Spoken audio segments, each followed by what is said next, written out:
Hi, I am here at the monastery. I have arrived. um, I pulled up.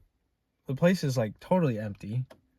A lot of forest, few cars, big, beautiful sort of central meditation sala. I parked and walked around and didn't see anyone. But no, actually, I saw like I think it was the nun, like walking back to her kuti.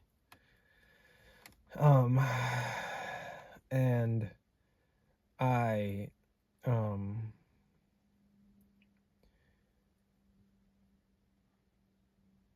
didn't say anything to her. She was going away. But I saw a like lit up building in front of the parking lot.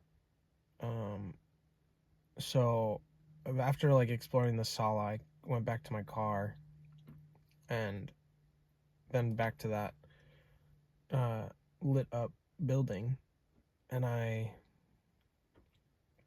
just like knocked, on the rail post, and the guy was like, come in. So I went inside, and he's like a resident sort of steward, and he that building that was lit is the kitchen. He showed me around. We had a little discussion. He showed me the meditation sala, and he showed me the library, and then he showed me the free offerings. So this came about.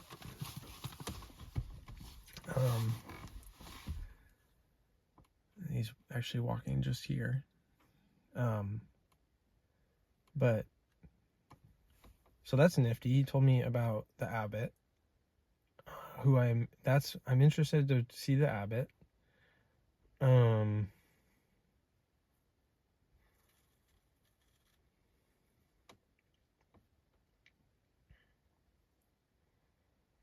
We'll see how that manifests, if at all.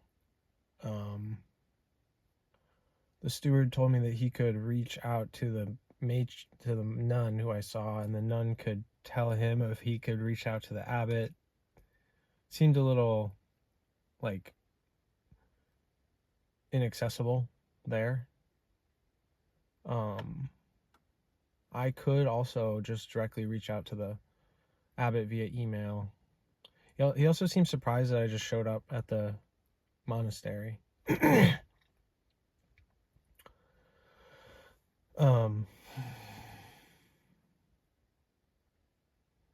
It did explicitly say in the monastery's website that if for a day visit, feel free to just show up. It's okay. Generally, it's okay. So I'm just here now. I'm excited to see what comes of my new practice here.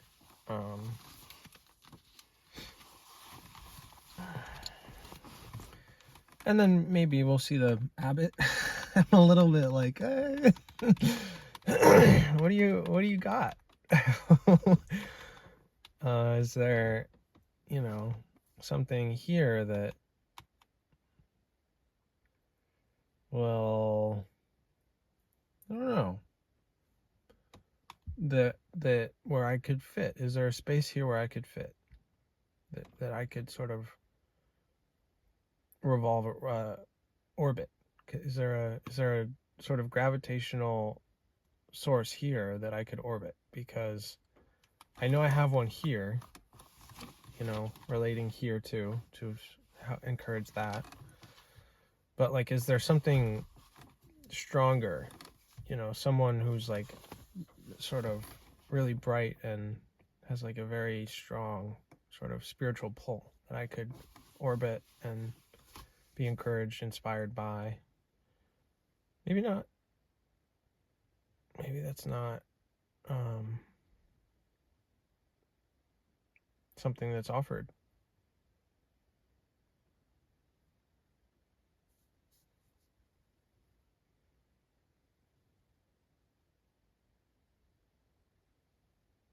Which is okay.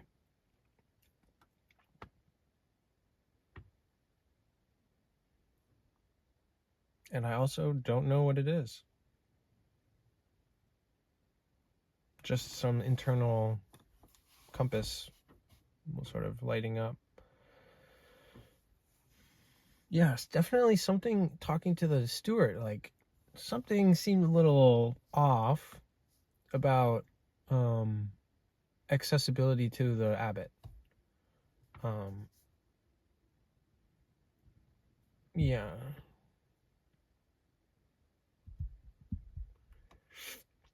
So, time will tell, right? Time will tell what will come of that. So, for now, I'm going to check out this book, just sort of be here, probably start to eat my food, wait to see if the steward gets back to me.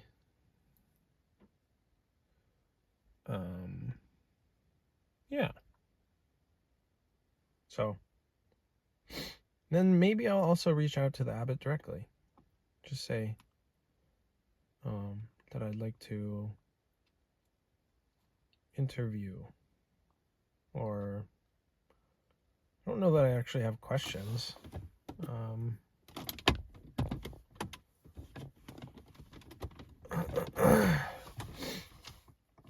Just want to sort of check him out, honestly.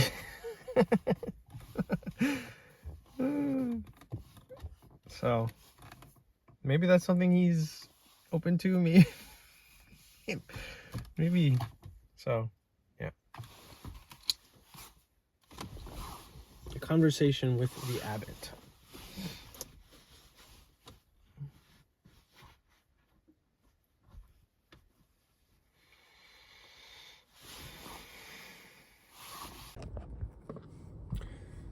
New angle.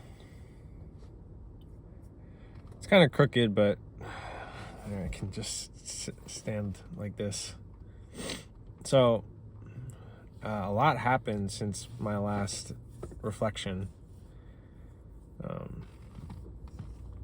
while I was at the monastery. Right now, I am not at the monastery. I am in Roanoke, Virginia, in the parking lot of Planet Fitness. But so, what happened? I did end up having that conversation with the abbot. It's fascinating how that came to be, because things changed after I stopped recording this most recent reflection. Actually, that book that I was offered was relinquished in offering. The steward came to my window and was like, "Oh, I'm sorry, I actually mistakenly offered that book to you. We're not supposed to give those out. It was in the other side of the bookcase that we are freely offering." So I returned the Majjhima Nikaya. While we were there at the bookcase, I knew what I wanted. I wanted Majjhima Nikaya, but the steward directly tried to offer the Uncommon Wisdom book. I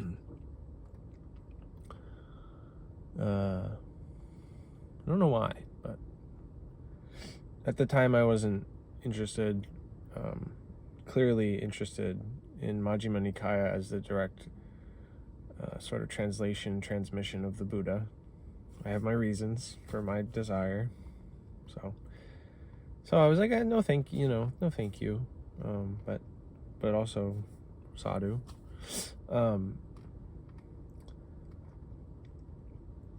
But I mean, I ended up returning the Majjhima Nikaya, so I'm without again. I read one sutta while I had it. It wasn't a good one. Whatever. It was. I'm sure it was beautiful nonetheless. But I was like, it's okay. Let's see. What did I even read? It was about putting one's value in the Dhamma above all else. Was the idea that I could extract from it, which, beautiful. Thank you. Yeah, thank you for that reminder.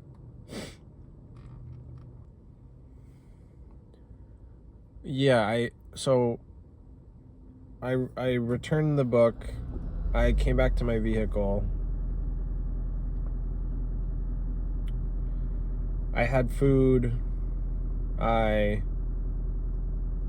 was then approached by another steward who said I was welcome to go to the kitchen where some of the other stewards would be. And I said, oh, maybe I will do that. Like, that sounds like fun. So I went to the kitchen and I got to meet all of the stewards. A lot of people there. It was cool. Very cool to be able to talk about subjects relating to Dhamma circles, Dhamma experiences, life experiences. I enjoyed that thoroughly. There was someone there who was offering food, so I got to participate in the bringing food to the monastery. That was a beautiful thing to be with.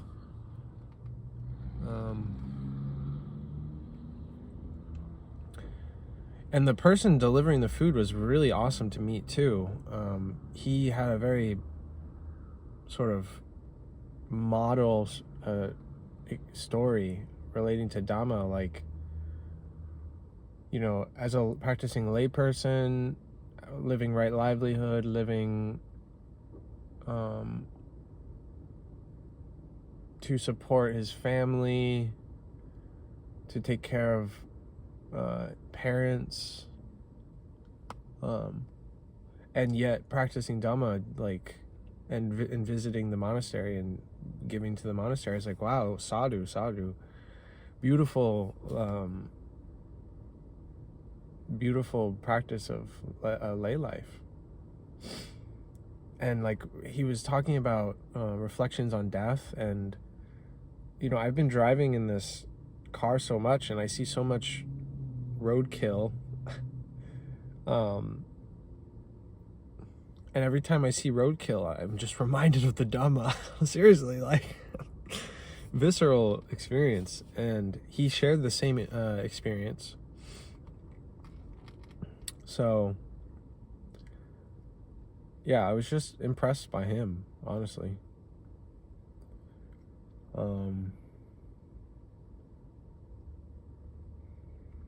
Yeah, but I still wanted to speak with the abbot, and it was unclear if that could manifest. I was told that a ceremony was going to happen at 12:45 to 2, and then I ended up sort of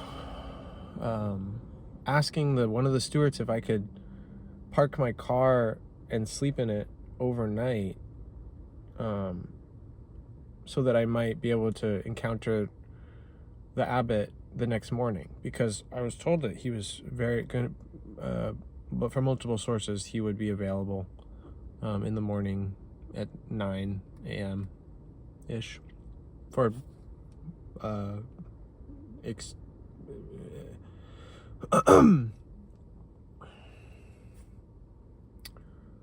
interaction, extensive, not extensive, just more conversation.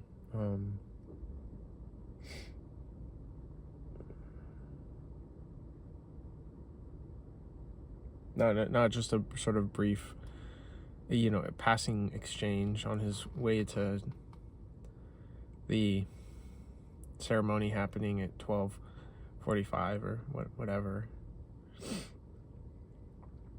So, but the abbot or the steward was like, "Oh, I can't, grant you permission. That would be a thing for the abbot." So I was like, "Okay, I will go to access the abbot in passing and inquire if I might stay overnight so that I might access the abbot more. So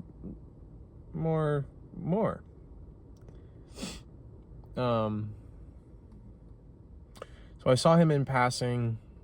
I asked him if I could stay overnight to see him the next morning. He said, "No need, just meet me here at 2. I said, "Okay." And then I walked away, whatever, and I realized I double booked myself. I was eating in the car again. I had a therapy appointment at 2. So I was like, "Oh, dang it." Like, how did I do that? So then I thought, like, all right, how can I sort of change things so that I'm not, disrespecting anyone's time. So I thought first, okay, I can just leave a note where I said I would meet Bante, and that note will say,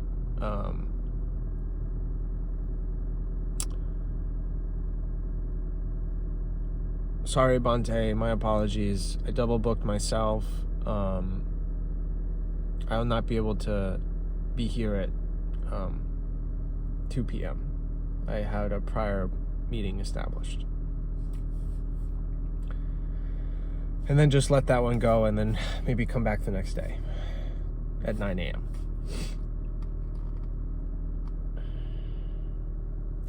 But so I went into the kitchen to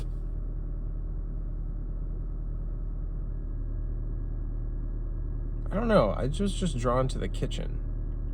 I also thought maybe I could ask another of the stewards to inform him of this message. And so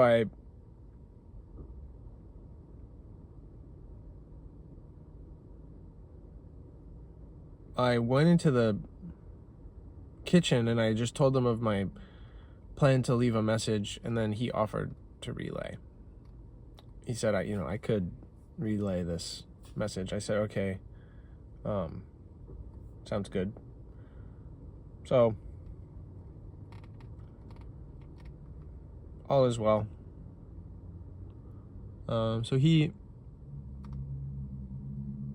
I went to go have my therapy. He informed the monk, and then while I was having my therapy, he texted me that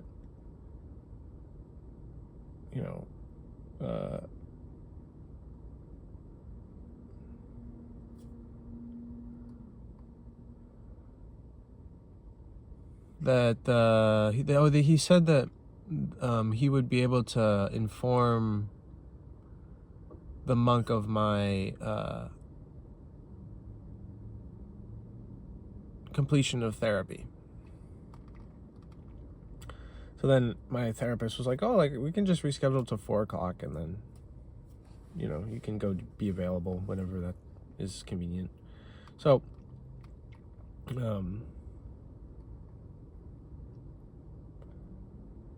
yeah, so it kind of ironed itself out. Therapy got rescheduled to 4. I was able to meet the monk when it was convenient, which ended up being at 2:45.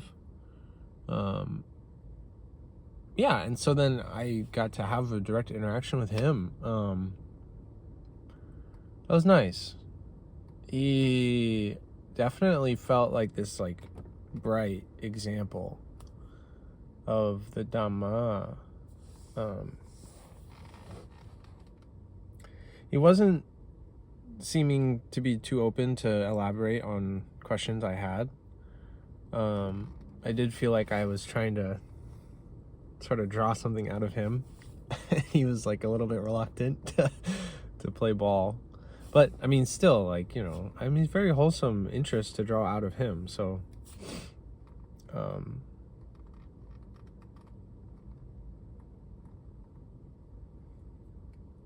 nonetheless, you know, he was there.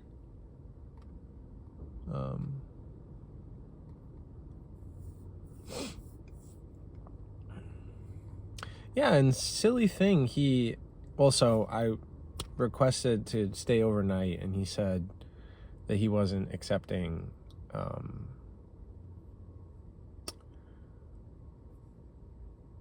because of the winter retreat.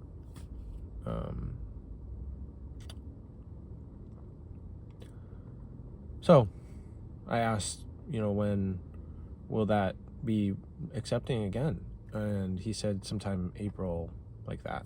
So in my mind, I'm like, okay, maybe I'll circle back to this monastery after I've gone somewhere else.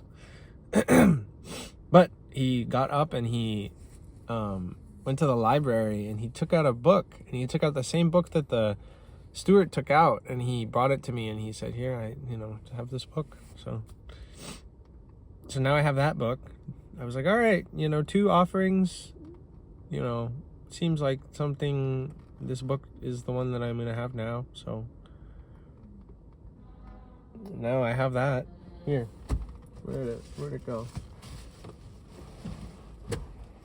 Where it is. Uncommon Wisdom, Life and Teachings of Ajahn Panyavado, written by Ajahn Dick Sila Ratano. Here we go, the back of the book. This is a Forest Dhamma publication. Wow, published. Just being near Ajahn Panya, one sensed his palpable inner peace and serenity. His gaze was open, calm, and benevolent, free of conflict, bias, or judgment. With his warmth, his wisdom, and his compassion, Ajahn Panya personified the nobility of the teachings. By his personal example, the Dhamma was rendered practical and vibrant with life. Ajahn Panya's teachings inspired in others an unshakable confidence in the Dhamma and a conviction in the central importance of a trusted teacher. Earnest practitioners saw in his exemplary manner and freedom from attachments the special teacher whom they longed to encounter.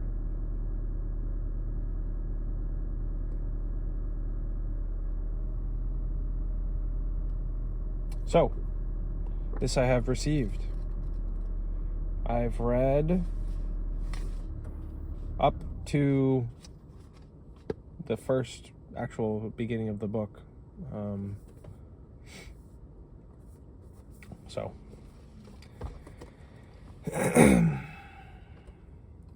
now I am off to a New River National Park in West Virginia.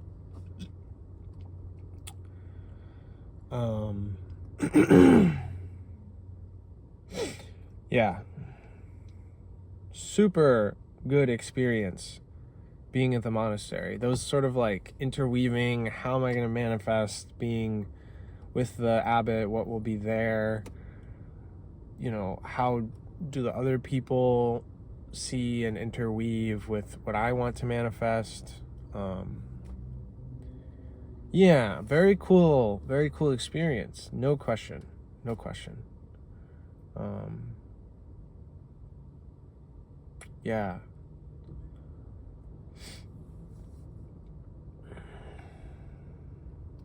Yeah, beautiful space to practice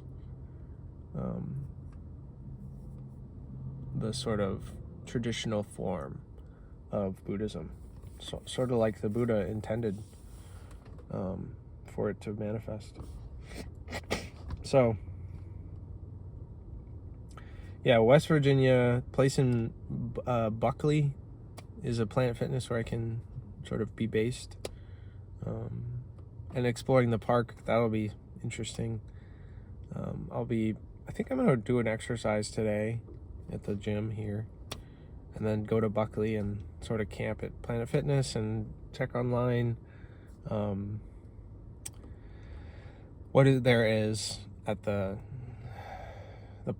in the park to explore, maybe fun objects of interest, locations of interest. I mean, yeah, it seems very pleasant. There's a Zen monastery farther west, next place in Kentucky. There's a large gap between this West Virginia, where I am now, and what I know I'm interested in terms of Thai forest tradition, Buddhist practices in California. So big gap between here and California. A lot of space for me to figure out what I'm going to do, what there is there to explore. I know that there are many national parks, so at the very least I'll be able to explore that, and it has its own beauty there. So yeah, feeling very good. I also started uploading just content of my practice of Buddhism and how I practice the Buddhism, relate to the Dhamma,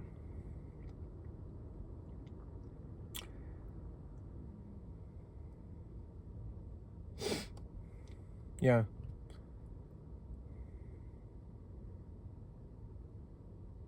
That's the good stuff. I think that would be helpful for me to get even clearer sort of how I can reflect and communicate the Dhamma. And then at the same time, that is its own practice. So inspired there.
Yeah, please, if you're watching, I so appreciate comments, questions, stories, sharing. Yeah, please let me know your reflection. Please, yeah, it's beautiful.